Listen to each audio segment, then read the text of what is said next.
Hello Gemini, welcome to your reading for April. This is for Gemini, Sun, Moon, Rising and Venus.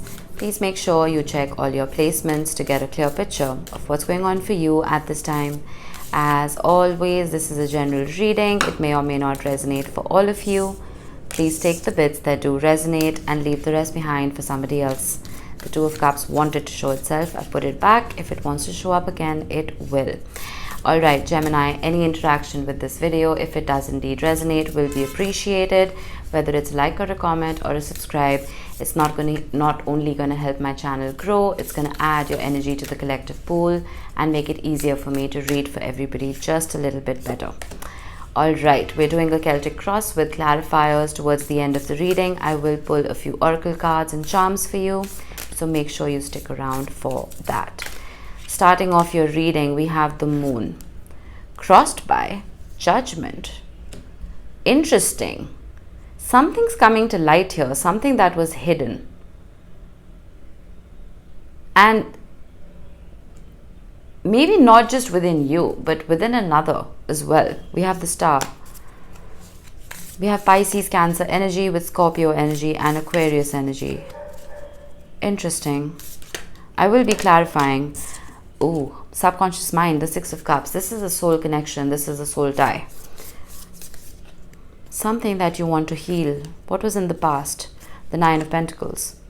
The Nine of Pentacles has been modernized into the card of being single. So I'm going to take it as such. I feel like you were unattached in the past.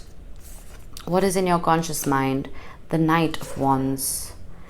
I feel like you're highly attracted to somebody, or, well, could go both ways, but there's some kind of adventure that you're seeking. We have strength in the immediate future. Leo energy. Feel like I suddenly got there's someone out there who's going to make you stronger. How are you showing up to this reading? The Nine of Swords. You've been in your head about something.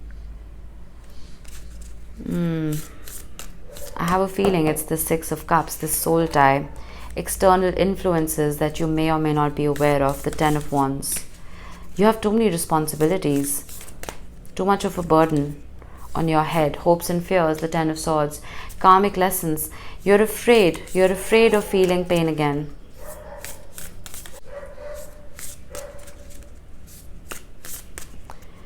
Alright, let's see. Potential outcome. Three of Swords. And the Wheel of Fortune. I'm so glad to see that with the Three of Wands. Alright. I'm going to do something unusual and I'm going to clarify the Three of Swords before I do anything else. Or it's going to keep bothering me. The universe has a hand in your reading because the Wheel of Fortune is the overall energy at the bottom of the deck. So it's captaining your ship. The Two of Wands. Moving on from heartache. This wanted to show up. This wants to make itself known. The Nine of Pentacles. We're starting with the Nine of Pentacles. We're ending with the Nine of Pentacles. Oh, I know what this is. Eight of Cups. I know what this is. This is, wow, Seven of Swords at the bottom of the deck with the King of Wands. I feel, correct me if I'm wrong, Gemini, some of you may have been a part of a highly codependent relationship, which is why this is coming full circle. There's a lesson here. That awakening, that disillusionment,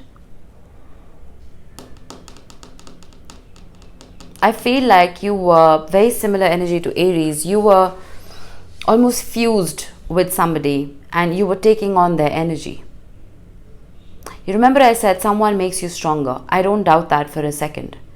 But I also feel like while this person is your strength, they're also your biggest weakness because we have the Ten of Wands and the Ten of Swords. There's something about being whole within yourself before you can come into this union again. Why is the Judgment in the Moon here? The Nine of Cups, exactly. The Nine of Cups is not the Ten of Cups. The Nine of Cups is fulfillment for self. That is what the universe wants to teach you.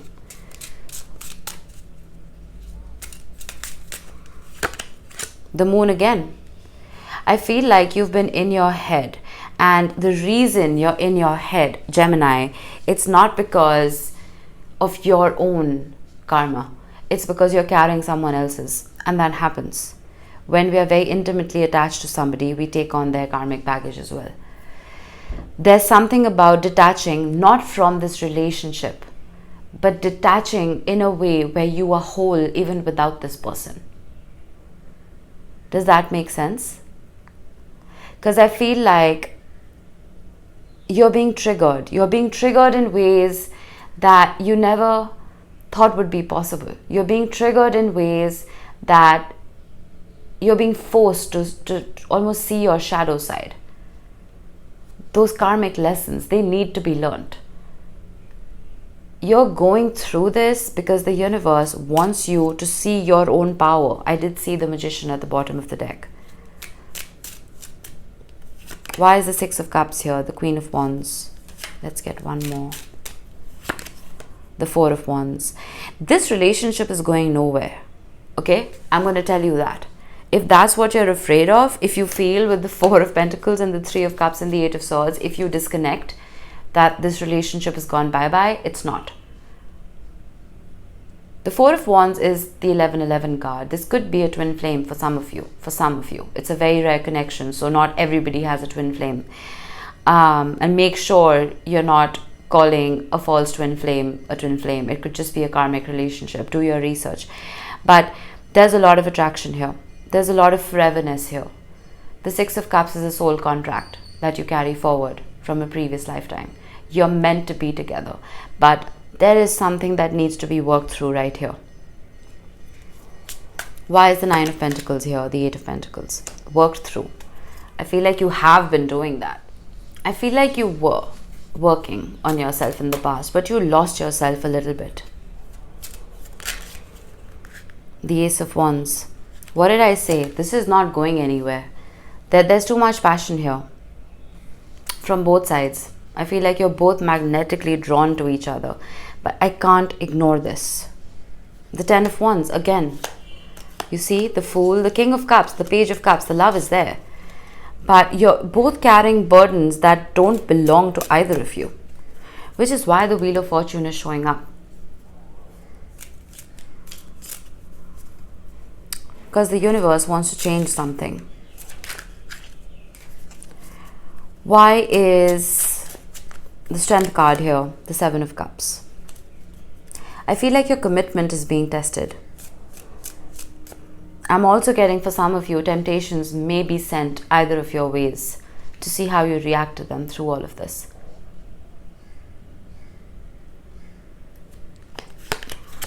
The Eight of Wands. Ace of Pentacles, Five of Pentacles.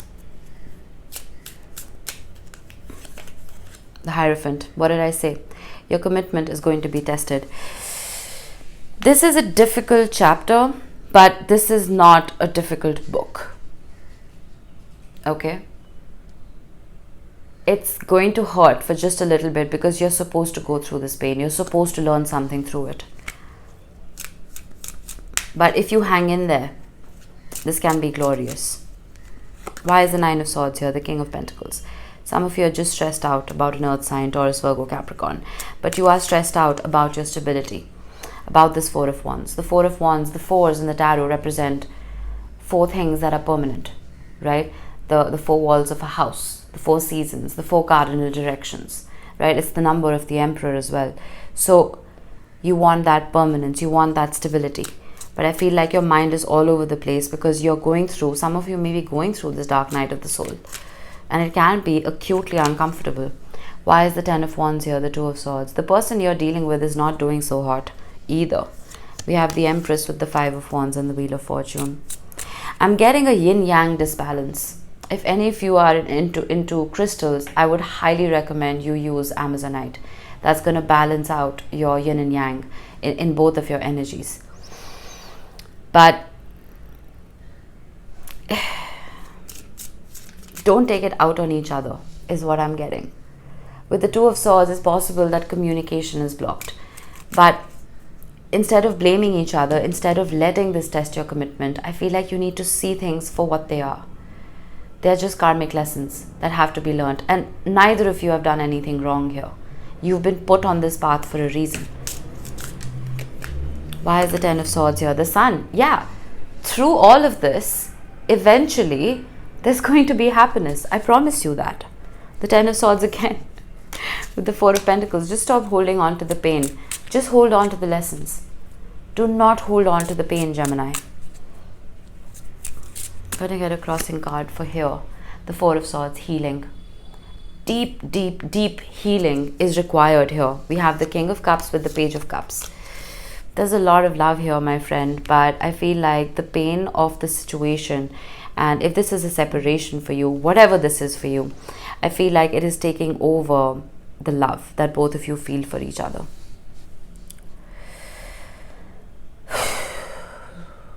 The only way to get out of this is the Nine of Pentacles, is being whole and complete within yourselves. So when you come into union, you're not there to complete each other, but to complement each other's energies. That's what you need to learn here. Okay. Wow. Let's get you a couple of oracle cards now. Work through your feelings. Last quarter moon in Aries. That's the Four of Swords. It's always good to, when you're in the fields, right? Try and extract your spirit. Not literally, but imagine yourself stepping out of your body and looking at yourself from a third perspective, right? Sometimes that can help you look at your problems in a different way, can help look at your feelings in a different way. It can help you compartmentalize and deal with those feelings. Don't shut those feelings out, because if you don't feel them, you're not going to be able to learn those lessons. You're not going to be able to work through them. Don't bottle them up. And if you need to speak to your significant other about these feelings, open up lines of communication, because this whole no contact and all of that nonsense that these people are trying to sell these days, it blows my mind how people are buying into it. If you love someone, speak to them. You know, I don't get mind games. Naturally, if you're in an abusive or narcissistic relationship, of course, no contact, like forever and ever, walk away. But if it's a healthy relationship and if there are just a couple of speed bumps, no contact is not going to do jack shit. Have a conversation with your person. Work through your feelings together. And then we have Scarab Beetle Spirit. Magic works through you. Speak your world into being. I feel like you need to really brush up on your law of assumption and the law of attraction and your power of manifestation. We have Flamingo Spirit. Embrace the in-between. This is literally the in-between. This is just a chapter, right? There's a whole book that's written about you guys that you have to go through. So deal with this chapter gracefully. Understand that magic does indeed work through you. Put that bounce back in your step and realize that this is not the rest of your life. It's just a little hiccup. All right, let's get you some charms to close this off. We have the letters T, D, and J. These could be your initials. They could be the initials of someone you're dealing with. Doesn't have to be, but this is for somebody out there. Then we have family and love. Spend time with your family. I feel like they would be your pillars of strength. And if you do have a family with this person, I feel like there's absolutely nothing to worry about, because there is unconditional love here. Even if you are each other's family, there is unconditional love here. Right? Your commitment is being tested, but again, it's just a chapter. All right, Gemini. Now, again, one more thing. Mars, the planet of war and aggression, has been in your sign for almost 8 months, which is ridiculous because Mars is a very fast-moving planet, but it hadn't had an extended retrograde. It is finally coming out of your sign today. I'm recording on the 25th of March. It is going into Cancer. You're going to feel a huge relief. Trust me. Any kind of combativeness, any kind of, arguments, any kind of verbal miscommunication, anything, any of that is just going to dissipate from your life. And any blockage in travel or, you know, any of that is going to be removed. So you can embrace this lightness of spirit that's coming in for you, Gemini. All right, that was it. I hope this helped. I will see you in the next one. Bye-bye.